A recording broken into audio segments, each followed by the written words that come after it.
Hey everyone, welcome back to our channel. Today, we're diving into a super handy tutorial, how to turn on airplane mode on your Mac in 2025. If you're traveling, conserving battery, or just need to disconnect from the world for a bit, airplane mode is your go-to feature.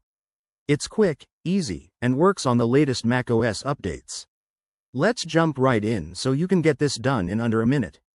First things first, make sure your Mac is powered on and you're logged in. Airplane mode cuts off all wireless connections like Wi-Fi, Bluetooth, and cellular data, which is perfect for flights or focus sessions. To start, look at the top right corner of your screen for the menu bar. Click on the Wi-Fi icon. It's the one that looks like radio waves. Once you click that, a drop-down menu will appear. At the top, you'll see an option for airplane mode. Simply toggle it on by clicking the switch. If you don't see it there, don't worry. Apple might have updated the interface slightly in 2025. In that case, head to your system settings. You can find this by clicking the Apple menu in the top left corner and selecting System Settings. In System Settings, navigate to the Network or Connectivity section. It might be labeled differently based on your macOS version.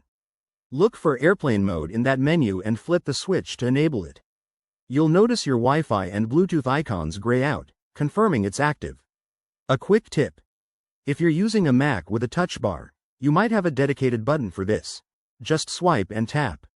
Also, remember that turning on airplane mode will disconnect any active calls or internet, so save your work first.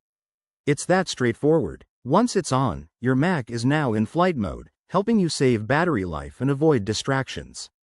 If you need to turn it off later, just follow the same steps and toggle it back. Thanks for watching. If this helped you out, hit that like button, subscribe for more tech tips, and let us know in the comments if you have any questions. See you in the next video.